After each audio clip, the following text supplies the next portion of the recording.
Mais quand Ludovic était moi la dit donc tu que j'entends on va dire un peu en fait on a lumière façon de Italie immobilier corporation donc la ça fait quoi comme Dieu des autos et na tchène ka bana donc bonto vito silema le kulo les dans Immobilier Corporation Salle Habitat pour tous. Na donc tout vite aussi le dire que application de la télécharger. Mais quand vous téléchargez les donc béton même quand vous téléchargez aller on Android et ton d'intro et le portable Android et les d'intro de Play Store mais enfin et ni menu mais il y a menu mais là mon fil on a Play Store et c'est Play Store pour il est vraiment dans Immobilier Corporation. Application là il a téléchargé. Mais quand iPhone alors mais le iPad les soirs il a téléchargé facilement. Application mais le iPhone quoi iPad pour il est au téléphone et ton compte. Ben iPhone ou bien iPad et a téléchargé et le rapide. Bon, les types tout vite aussi l'application de bon et you ganji et que nous bois et que nous forfait et tu WhatsApp pour donc bon il y a l'application et puis les clients nous tenons de bien en tout cas ça besoin de bon à midi pour Immobilier Corporation ça va mettons ça tu vas tout faire clients ou mettons là avec l'application comme azo Immobilier Corporation ça alors auto bi dit ou besoin bon donc tout vite aussi le tutoriel et nous 400 000 d'introduit tori 400 000 francs. Fide ka fio kumuku ganji commissariat tori tonsi budoe 400 000 francs. O va se ho gudron to agbangba 400 000 francs. Savi olo 400 000 francs. Savi fide ka nous a jo gudron do à mon domaine ton fini to école primaire publique to au savi ton fini. Donc savi olo sur 400 000 francs d'introduit. Le gudron to agbangba ze plaque 700 000 francs. Au église catholique Rosa Mystica si vont mais au domaine et l'église catholique Rosa Mystica de nos zeplako et nous nous église d'autres au domaine ni des taux fini n'habika une zeplako 700 000 francs à la date vous à Bangba 900 000 Djrebé 2 millions vous à Bangba Révio des sous 2 millions Révio à l'arrondissement Révio ton kaka amblo kilomètre à tourner pour comme domaine ni des taux fini bon les types tout vite aussi le domaine ça mi des milliers bien noté au bas de notre mi des milliers aussi ça bon il y a quoi tu vois comment l'Immobilier Corporation ça noté nous le man mais le mi des non oui mais les mieux acteur notarié quand j'ai word bien bon tu noté quand le man géomètre les levé topographique tout est tombé mais quand on a zoyo mais les bio tout a dit que y a fodi et nous y a le boulot mal dîner puis fan ingénieur génie civil mais le fidèle c'est carrefour jaha a j'ai fidèle c'est carrefour jaha no carrefour disait ta tu on kan ko mi ton état jodi fini wen dan Immobilier Corporation ça a mon limi kawa bo azomi to mi na mo le mi mais bon donc mi ma so ko na don to vite aussi là dire que nous il est là au mi ba et ni au Facebook dit boy au YouTube dit bo taper Immobilier Corporation Salle mais ben Facebook dit pour me taper Immobilier Corporation Salle au mon au mettre là du site web au mettre www.immobiliercorporation.com www.immobiliercorporation.com à local est 95 46 06 39 95 46 06 39 66 67 71 49 66 67 71 49 ndi on a donc tout cela dit que mais là comment le glo domaine mais tout face domaine cadre républicain fait le bureau beaucoup pas au quartier au fandi au milieu à tout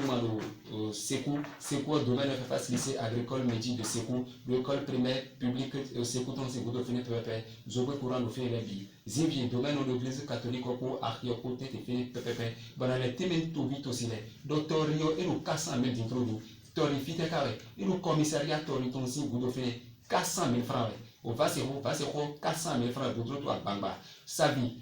au 400 000 francs au goudron to Bangba zeplak il y a 700 000 francs d'introduit église catholique Rosa Mystica si goudron fini pépé domaine on nabika 700 000 francs alada goudron to Bangba 2 millions alada au goudron to Bangba 900 000 alada et 900 000 au goudron to Bangba 900 000 Djerebwe 2 millions d'introduit goudron to Bangba 2 millions très bien à Joe arrondissement de Wakakam le 3 km en mon domaine mindet on fait au réveillon 2 millions mais dans les dons tout vite aussi dans nous les matériaux 400 000 biens et à quoi périr à comme université mais y bonablo au fatunier bon dans sous mon périr mais avant mon haya mais bon tout haya do mindet do immobilier corporation ça au ou bien il y a sous au bon au 1500 2000 bona musu propriétaire dit donc et ma hokon mi do livrer de fin bon mi do livrer de cotisation bon ya wa agba mi don ça livrer yo mi na we fata a ya kwato mi na mo na mi kakabo et so beaucoup poisson musu propriétaire à local lié 66 67 71 49 66 67 71 49 95 46 06 39 95 46 06 39 Mido Fidro se Carrefour à Diara, à Fidro se Carrefour à Diara, nous Carrefour 17 à John Mongano, comme il était jeudi, Finiment Immobilier Corporation Sale. Mais nous à Zokuyo, à dire que à Vodio, et nous y a le boulot mal dîner Pifan, ingénieur génie civil et Dio. Oh, mais tu es tombé aussi, mais tu es péléto, mais après, j'ai dit, fidé en sortant, au fil des barres, et au côté à l'autre, nous, et en l'autre, nous, on les a bien, les a usé pas moi. Et là, tu me dis, oui, mais il y a la gestion locative, bon, mais là, il y a la gestion immobilière. Mais là, au cours des micros, il y a dans les deux secondes, il y a aussi les fait oui, il y a immeuble et oui, mais des millions au gérer, appartement, immeuble d'Akou, maison étage d'Akou, et oui, mais des millions immobilier corporation sale bon gérer. Donc, une propriétaire, immeuble 23 ou bien appartement, quoi d'Akou, quoi fait au grandier, quoi mais pour le propre, bah, so pour le pot de n'a pas dit au maman, quoi tu es salaire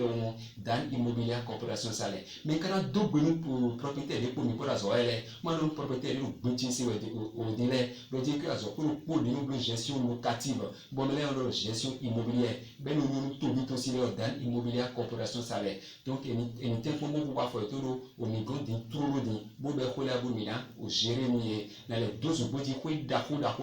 quoi immeuble ou appartement et ouais mais nous gérer immobilier corporation salaire. Alors quand on dit 66 67 71 49 66 67 71 49 95 46 06 39 95 46 06 39 Miloni bawe yo miwa fidro se Carrefour a Diara, mi je Carrefour di université mi to mi na mon kan ko mi to étage di miwa o agba mi to sa mi na mo dio fi dagbera gbele do fine do mi ma to an immobilier corporation sale mi dagbele kere do mi bon mi na mo dio fi dagbera gbele na mi ko do mi ye ngbe mo na yi mi de ba go mi de do mi de gon client de yo bon le client est roi donc mi ma so ko immobilier corporation sale de mi na mo na mon ko do o safun bon quand tu mi do application mi do na télécharger le tandame kwa meli adu Android bo adu kweti siwe ife udi bo apesi Android to on bo yi o menu me zimenu amo fili bo na Play Store yi Play Store di bo na dan immobilier corporation application na ba na télécharger iPhone ou alors iPad après en télécharger application ne et nous moa et nous le forfait ya et ti WhatsApp donc ouais mais le biwe ka do télécharger ndi o. Mais c'est tout vite aussi, mais t'as l'immobilier corporation. Mais le dépôt, mais t'es, bon, la métier, péré, pour une fois, quand tu vois, il y a quoi, le tout vite, c'est que tu vois, moi, la fois, tu t'en tires ou que ce temps, et l'entier, le propos, mais t'en veux, et oui.